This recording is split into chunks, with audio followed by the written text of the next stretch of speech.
Hi అండి అందరికీ ఈరోజు వీడియో వచ్చేసి వెల్లుల్లి కారం అయితే ప్రిపేర్ చేశాను. నేనైతే ఎలా చేశానో ఈ వీడియోలో అయితే చూసేయండి. నార్మల్గా ఏంటంటే ఎక్కువగా తినను, జలుబు చేసినప్పుడు కానీ ఫీవర్ వచ్చినప్పుడు కానీ బాగా ఫుల్ అయితే తింటానండి వెల్లుల్లి కారం. సో ఎక్కువ స్పైసీగా కాకుండా ఫస్ట్ వచ్చేసి నేనైతే పల్లీలు వేయించుకుంటున్నాను.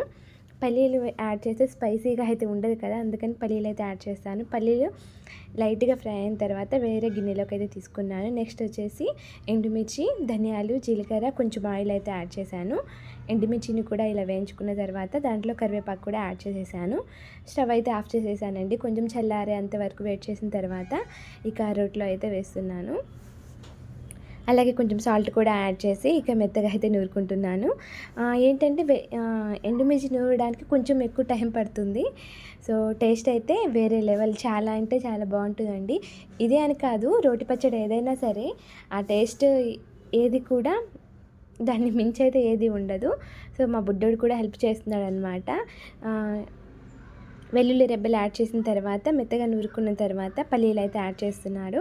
మా బుడ్డోడు యాడ్ చేస్తున్నాడు పక్క నుండి. వీడికి చాలా ఇష్టం రోటి పచ్చళ్ళు అంటే. ఈ వెల్లుల్లి కారం అయితే వాడికైతే పెట్టాను, కానీ నార్మల్గా గోంగూర పచ్చడి, టమాటా చట్నీ, రోటి పచ్చడి చేస్తాను కదా, వాడికి చాలా ఇష్టంగా తింటాడు. సో పల్లీలు అయితే కొంచెం అయితే యాడ్ చేసేసాడు.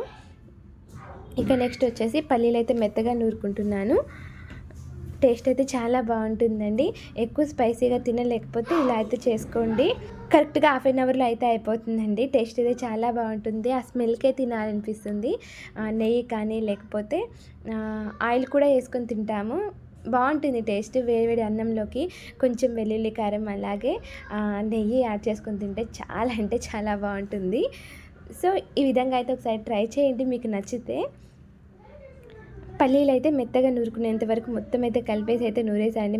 మధ్యలో ఇలా కలుపుతూ మెత్తగా అయితే నూరుకుంటున్నాను. కరెక్ట్గా మొత్తం కలిపితే హాఫ్ అన్ అవర్లో అయితే అయిపోతుందండి. టేస్ట్ అయితే చాలా బాగుంటుంది. మీకు నచ్చితే అయితే ఈ విధంగా అయితే ట్రై చేయండి.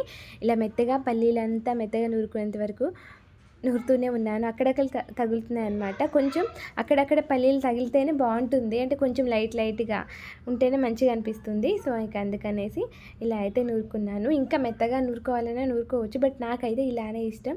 అక్కడక్కడ కొంచెం లైట్గా కొంచెం పల్లీలు ఉంటే బాగుంటుంది తినేటప్పుడు. సో వేడివేడిగా కాదు. సో వెల్లుల్లి కారం అయితే రెడీ అయిపోయింది. చాలా అంటే చాలా బాగుంటుంది. ఇక నేనైతే వేరే డబ్బాల్లోకి అయితే ఇలా అయితే తీసుకుంటున్నాను. నార్మల్గా నేను ఏంటంటే టిఫిన్స్లో కన్నా అన్నంలోకి ఎక్కువ ఇష్టపడతాను, బాగుంటుంది వెల్లుల్లి కారం. సో ఇక వేరే డబ్బాలో అయితే తీసుకుంటున్నాను. ఇలా అప్పుడప్పుడు తినాలనిపించినప్పుడు ఇలా నూరుకొని స్టోర్ చేసి అయితే ఉంచుకుంటాను. మీకు నచ్చితే లైక్ చేయండి, బాగా నచ్చితే సబ్స్క్రైబ్.